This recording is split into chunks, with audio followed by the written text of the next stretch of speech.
The roots of the Internet can be traced back to early 1960s America, when military and university mainframe computers were hooked together via the telephone system. Email was born in 1965, and common standards began to allow files to be transferred between networks. But getting to information was still extremely difficult. Users had to know exactly where it was stored and how to tell their computer to find it, in effect, by phoning up another computer. The web as we experience it today, where anyone can access almost anything, just didn't exist.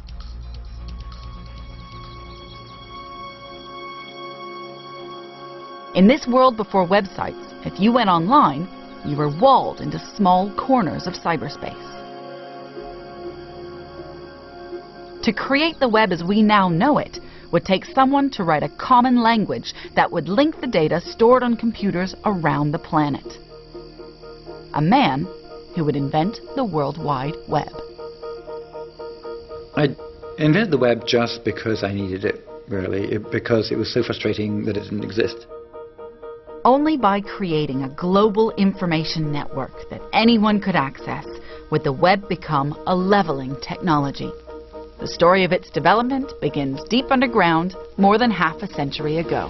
This is CERN, the European Organization for Nuclear Research at Geneva, only yards from the French frontier. In 1954, 12 European countries began collaborating on a project to smash the atom and unravel the mystery of the tiny particles that form its nucleus. Tim Berners-Lee began working there in 1980. I was at CERN, exciting environment, people coming from different countries, people coming from different universities, working for different people, and because they didn't all work for the same company, they weren't all told to buy the same software and buy the same computer. So they came with different sorts of computer, different sorts of software, so their documentation was all in different systems. You wouldn't be able to really bring up the information from one thing at the same time as the other. You'd have to bring up information from one and write it on the back of an envelope and go to the other system and maybe type it back in. Berners-Lee began to develop a radical new system to try and link all of the different computer systems that were being used by CERN's multinational workforce. He submitted a paper in 1989 with the deceptively mundane title, Information Management, a Proposal.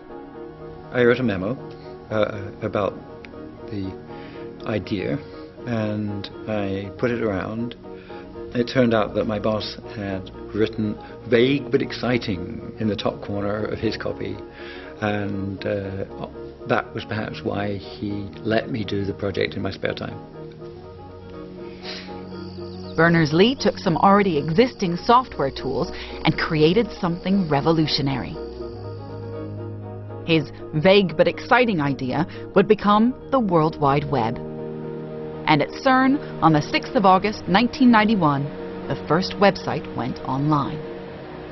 I know that you'd love me to say that, well, I got it all wired up and then there was this big switch and we threw the switch and the lights dimmed for a moment, but then there was this incredible high-pitched whine and that was the web taking off all across the world, people starting to log on and type in hypertext, and we could feel if the power, all these links spreading across the planet, and we just had to hold on tight. And then the call came in from the BBC, the New York Times, and the Economist about what it was that was happening to the world, and the stock market sort of took this incredible uptake. And then we turned it off. No, it was started off in a very small way. Berners-Lee's system has become the universal means of connecting all computer content. His critical breakthrough was to marry an existing idea called hypertext, a way of linking between documents, to the infrastructure and protocols of the Internet. To do this, he assigned documents a unique address, or URL. These were the first web pages, created and formatted in a new universal language called HTML, that could link to other web pages on any networked computer, anywhere. By solving a specific technical problem, the web opened up an entire universe of information to anyone with a computer. It seemed like a brave new world. It seemed like a new democracy. It seemed like a new way of people coming together. It seemed the most fantastic, radical and extraordinary development since Gutenberg in 1450 produced his Bible and his first pieces of print. The dream that everybody wanted to be connected, you know, that goes way, way back. It's about letting people share information.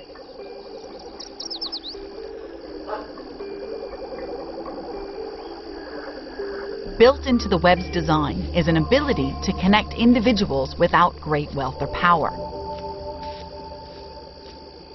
Today, all around the world, being connected is empowering people, like Kujo Agbavi, a Ghanaian farmer. First, I was an illiterate in the use of the internet, but a friend introduced it to me, and then he taught me at least how to browse and then find out all these things. Kujo uses the web to learn how to grow crops more efficiently and to compete with much bigger farms. I use the internet to find the prices of the commodities and then the market where it can easily and quickly be bought. But the management and the marketing of the produce has greatly been changed. I feel more connected to the world. But the web is more than just an empowering tool. It's deliberately structured in a way that resists authority.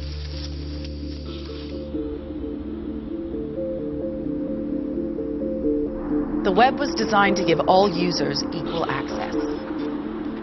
You don't need permission to visit a website or to create one. And when you're on the web, there are no governments generating rules and regulations. There's no center and no controlling authority. It's the ultimate leveling. What we had with the development of the World Wide Web was a technological solution built at CERN that meshed with the hippie dream. Little wonder then that the web was set on a collision course with conventional notions of social order and hierarchy. Well, the revolutionary thing, I think, was that it let people be very free. It constrained them as little as possible. It allows you to publish whatever you like. It allows you to publish in any format. But the really important thing was it could be done on a server without asking anybody else, without having to register. For most of Western history, you had an authority framework that was vertical. God on top and you on the bottom, and Dad and the Pope and the King and whomever, you know, somewhere in that great white column. And suddenly authority, as a technical matter and as a political matter, was horizontal. I mean, when you listen to people like Berners-Lee and all the rest of the crowd, they idealize this notion. For the first time in human history, we've created something without a center. It can't be controlled. Well, the reason we created it is because these people were opposed to the notion of hierarchy and authority. So it wasn't an accident. They created their ideological wet dream. And there was one final thing that turned the web into a kind of kryptonite, threatening to subvert society and the 20th century economic model. It was given away for free. Tim Berners-Lee is someone who invented something of unbelievable power, but has turned his back on any kind of profiting from it, really. And I think we should celebrate him, not just his ingenuity, but the World Wide Web worked because he opened it up, because it was free for all to use.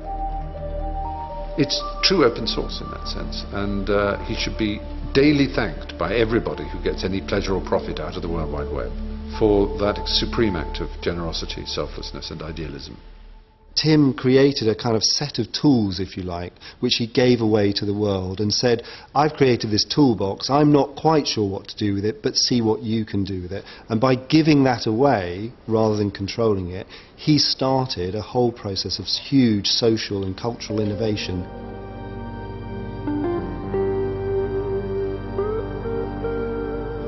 But the very success of the web would rouse a giant. The idea that it was a creative space where all could participate equally would quickly be confronted by a very different model that saw the web as a place to buy and sell rather than to share. This kick-started a constant cycle of revolution and counter-revolution that still shapes the web today. And to understand the nature of this conflict, we have to jump back in time. The year was 1975. Pink Floyd was on the radio, Jaws was at the cinema, and the Vietnam War had just finished. But it was also the year that a young Harvard dropout named Bill Gates arrived in Albuquerque, New Mexico.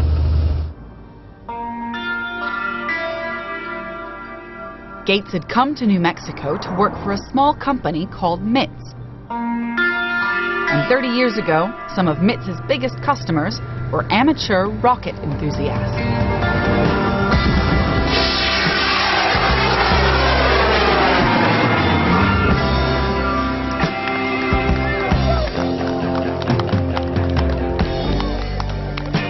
Well, rockets, we wanted to be able to do something more than just shoot them up and have them come back down.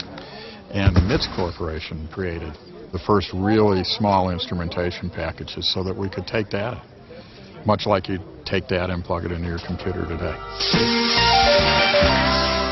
MITS soon moved on to more sophisticated electronics, creating the earliest affordable home computer, the Altair 8800, helping to set in train the revolution which would lead to the wired world of today.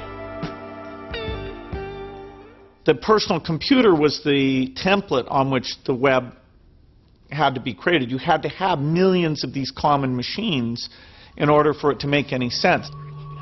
Bill Gates was developing BASIC, a programming language for the Altair. He saw the potential to make big money from software at a time when most personal computer users were hobbyists who gave it away for free. He ended up at the West Coast Computer Fair, and I remember this fellow. We were all trading software back then, and I remember this fellow in a suit and telling everybody, hey, you shouldn't be giving away software to one another. You should be paid for your development. And we all laughed at him. Did you? Yes. And now how do you feel? Do you think it's different? I think he's a very rich man. That's why. Gates had negotiated a royalty from each copy of the Altair software that was sold. So when he found out that hobbyists from the Homebrew Computer Club in California were making pirated copies, he was furious.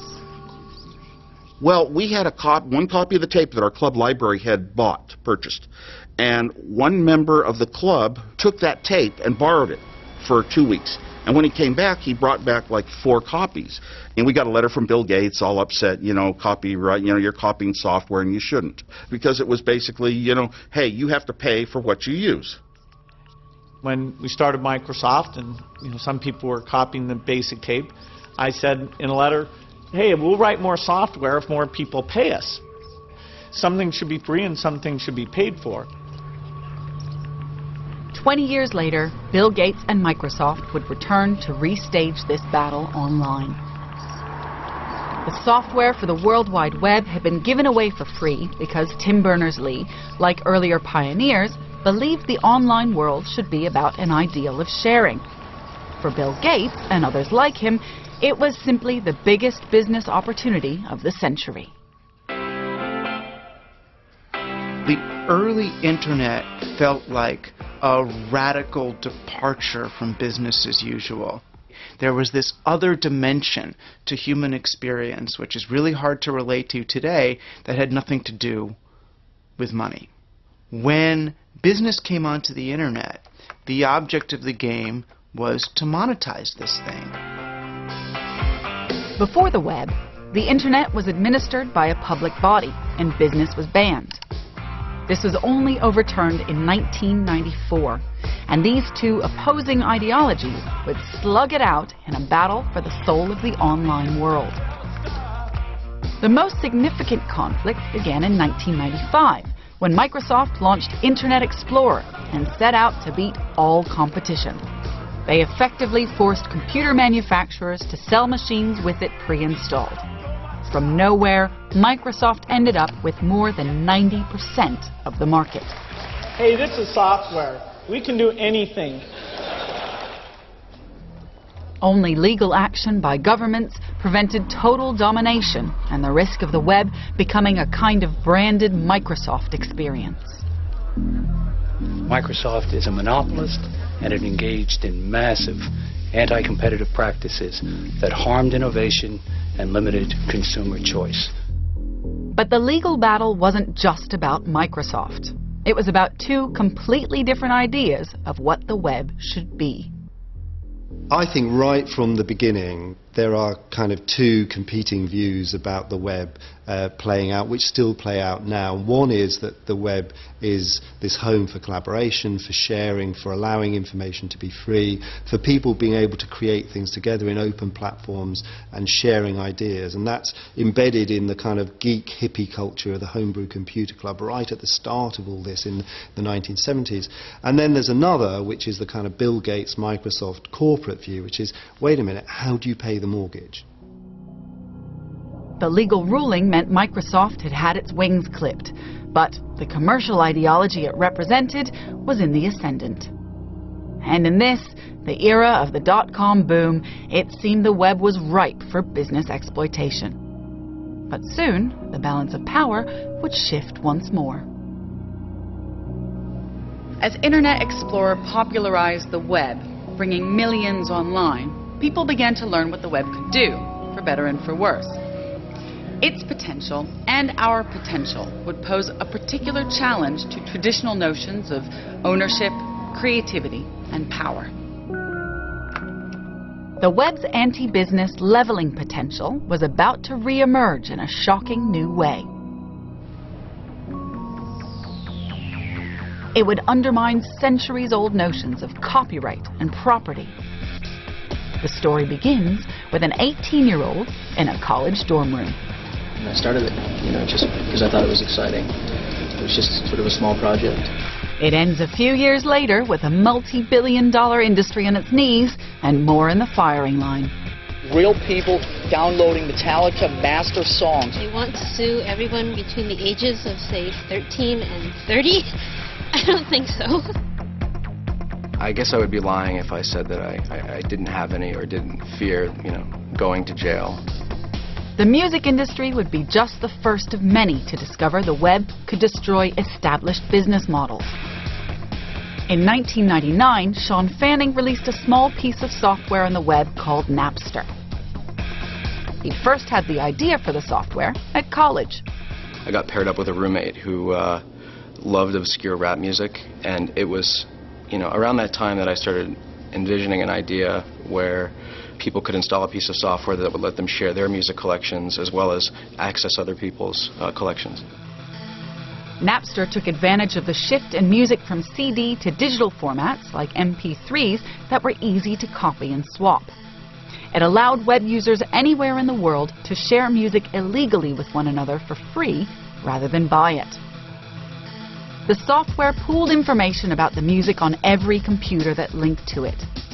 Users could search this giant database, hunting for tracks. When they found what they were looking for, Napster hooked up the computer storing the file with the person who wanted it.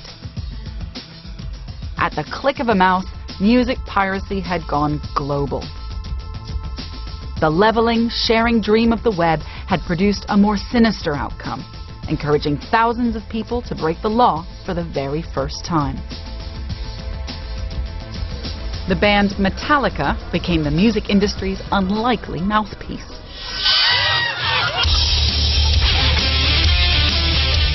Their music is wild and anarchic, but to top band Metallica, it's serious business.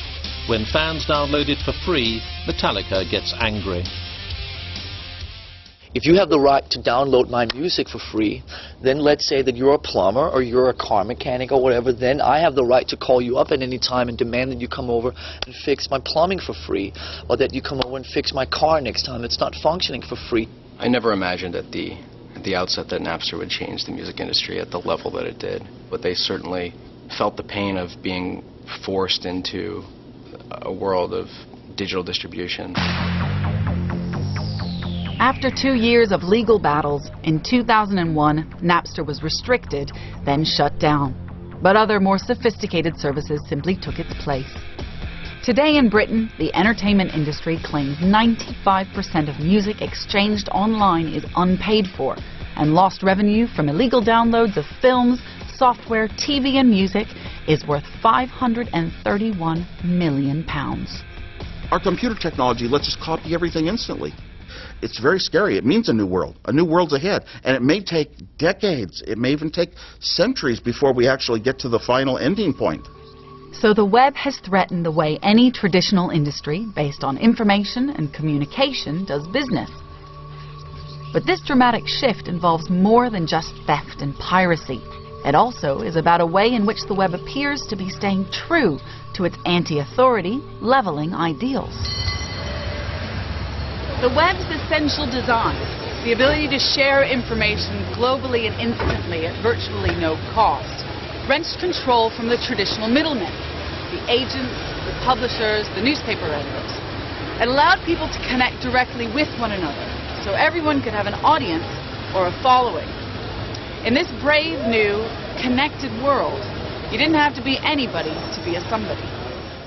When the web first came, it felt like the whole new world was opening up because you had a way to be a publisher that you never had before. There were only very few discrete sources. Who are the publishers of the world? Oh, I can go here, and I can go there, and I can go there, and you were limited. Now someone with an iPhone can post a video, make a podcast, connect to someone else. Anyone with the means of communication through a computer can have access potentially to a vast audience. User-generated content is the jargon for this creative revolution. It's estimated a fifth of all the material on the web is now made up of content created by amateurs. All human and animal life is there. One of the biggest distributors is YouTube, a website that allows anyone to put videos online. That means everybody has a chance to be seen. I think in the past, again, the traditional models would survive around scarcity, which I don't think necessarily is healthy for society, for ultimately a few people to have the control of the creation of all the content within the world and then have the control of all the distribution. YouTube posted its first video in 2005. Now the site is viewed more than 1 billion times a day and has created its own new stars. I always tell people we're the stage. They're the performers. But I don't look at us as a service that's trying to exploit that. What we're trying to do is just provide the opportunities that didn't exist before. Superficially, sites like YouTube, with its promise of 5 minutes of badly shot fame, appear to be proof of the web's leveling power. But for many users, the web is less about old revolutionary ideals and more about a new way to work within the system. For people like Master Shorty, who was recently nominated for a MOBO award, it's the perfect promotional tool. Now you are promoting yourself, you're marketing yourself. Yeah. How has the internet made that possible in a way that you wouldn't have done before? I think that is what the internet is what made it possible. I use the web a lot, from promoting my music to finding producers to actually make the music, and in terms of promoting and marketing, I think that's the main source of resource that I use. My ADHD was running around. I believe the internet's full of, it's music lovers in general, so it's like a big community online with up-and-coming rappers, singers, musicians, producers. I'm able to reach loads of people at one specific time, quickly, at the drop of a hat. Looked at coldly, this user-generated, self-promoted world can seem less a challenge to established industries and more a kind of feeding ground, a way for new voices to be discovered and incorporated. You can shatter hierarchies, the hierarchies of the music business, for example. But in the end, once you become known, you have to sign up with one of the recording studios, as in American Idol. The old hierarchies are still there. They're just scrambling to adapt themselves to this new situation.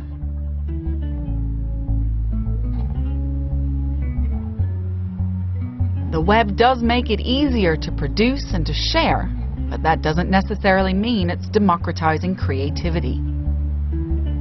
Examined closely again, something more intriguing, more disturbing even, begins to emerge. And it can be seen most clearly in the world of the blog. Once blogging was the preserve of those who couldn't be heard any other way. Now it's gone mainstream. This shift tells us something critical about the cycle of revolution and counter-revolution working through the web today. I'm on my way to meet a key player in the new media. Arianna Huffington likes to think of herself as one of the biggest cheerleaders for the democratizing power of the web. Oh, I'm a huge optimist about the web. I think the way that it has provided a forum for millions of people who otherwise would have been locked out of the conversation is incredibly significant. But the reality of the website Arianna launched seems more about taming the web's millions of sprawling voices than embracing its democratic potential. The Huffington Post is what's known as an aggregation site. It collates and filters other people's work from across the web for free. And ironically, as it's become more influential, it increasingly resembles an old-fashioned newspaper. I feel that we are moving towards a hybrid future where we combine the best of traditional media, accuracy, fairness, and the best of new media, transparency, immediacy, accountability. But in this hybrid world, instead of everyone having an equal say, increasingly editors are filtering and excluding opinion. The hybrid future that I'm envisioning is going to include millions of voices, but it's not going to eliminate editors. In fact, editors will be more important than ever. The web's pioneers hoped it would liberate millions of fresh new voices. Instead, people like Arianna Huffington are the new gatekeepers, re-establishing the old hierarchies. I think it reflects the fundamental intellectual bankruptcy of the internet, that someone like Arianna Huffington should have come to symbolize the supposed revolutionary qualities of it. I mean, she's an interesting woman, but she's about as revolutionary as my dog. And while the web's promoters constantly talk up its restless, promiscuous, creative energy, the facts suggest this is not always the case. The world of blogging, for example, is going through a crisis. Of the more than 130 million blogs active since 2002, it's estimated over 90% are now dormant. This power shift is no isolated example. It's a consequence of the web's unique design. Its early supporters believed that a space without rules and regulations would be more equal. But it seems to me that as the web has grown, a paradox has emerged, and the opposite is happening. The very lack of regulation means that those with the most resources can shout the loudest and can impose their brands and their authority. To grasp the real distribution of power on the web, imagine cyberspace as space. Seen here for the first time is a mathematically accurate model of web traffic in Britain. This is a galaxy dominated by a handful of mega brands. Each month, we search Google more than 38 million times. 1 in 3 of us now have a Facebook page. eBay gets 21 million visits a month. Amazon, 16 million. The web has 1 search engine, 1 marketplace, 1 bookshop, and 1 social network that matter. I think you can see it in companies like Google and YouTube, the massive aggregation of new wealth and power, the tiny elite of people from mainly Silicon Valley. When you think about it, it's odd that there are no competitors to Facebook. There's competition for everything in a capitalist society. The way Honda competes with Toyota, the way Pepsi competes with Coke. And does that fact demonstrate, in fact, that the Internet is a limited place for all of its rhetoric about entrepreneurial and cultural freedom? You see with the Internet a very pure manifestation of the way in which power works. It lends itself to oligarchy, it lends itself to very narrow elites. And the Internet is a perfect reflection of that.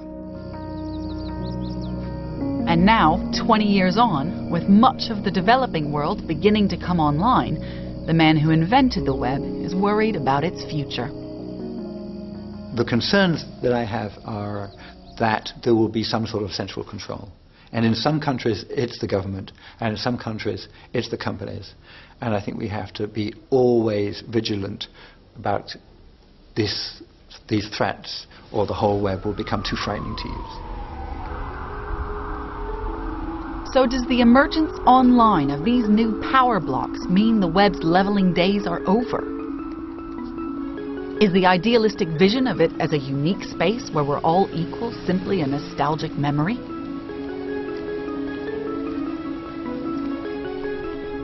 This is the man who had the most ambitious leveling dream of all.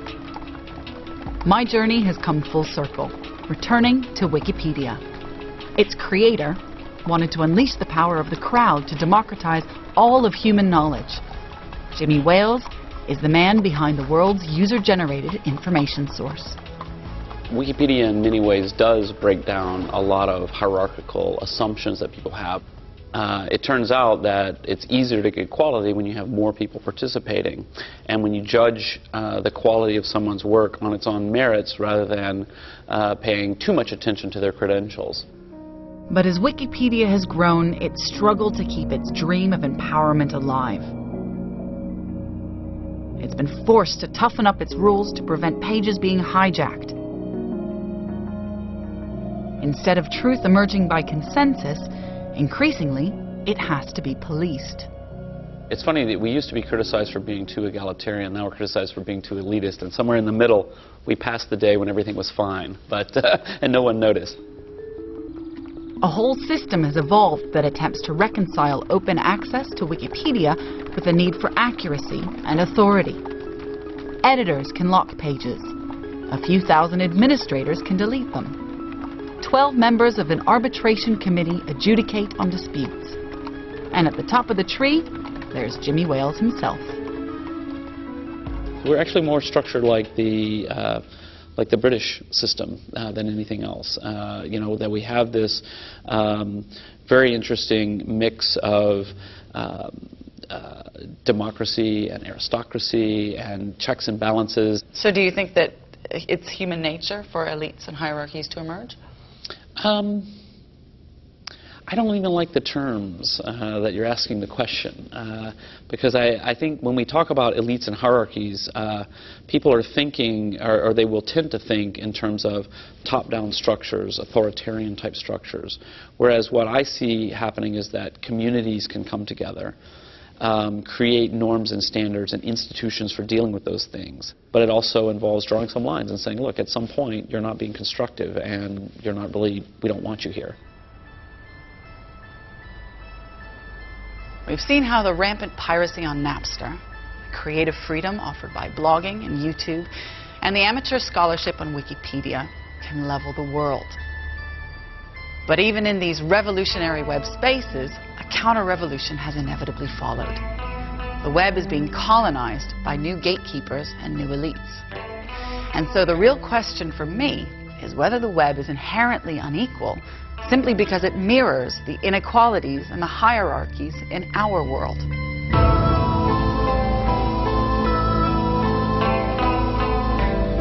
Somebody has to be in charge. You know, that's what I was taught in the Army, and I believe it, that you know, there's got to be somebody who is responsible for everything that the system does and fails to do.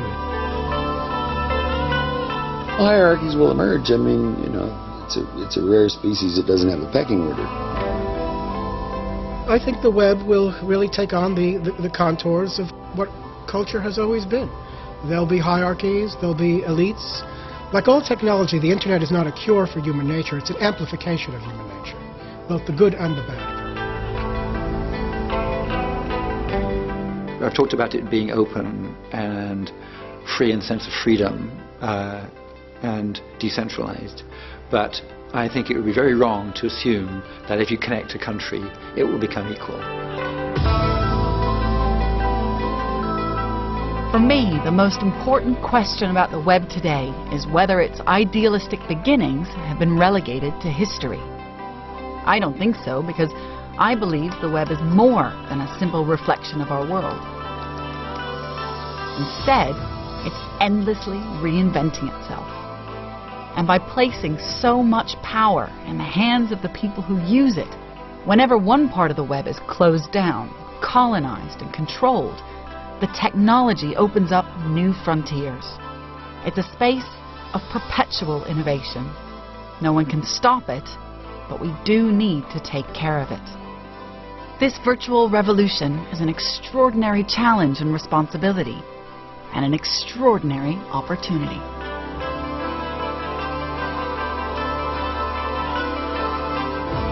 Watch the interviews we used to make this documentary on our website, bbc.co.uk/virtualrevolution, and follow the links to the Open University to hear more from those reshaping the web and the world. Next time, the web's clash with power and the birth of a dangerous new politics.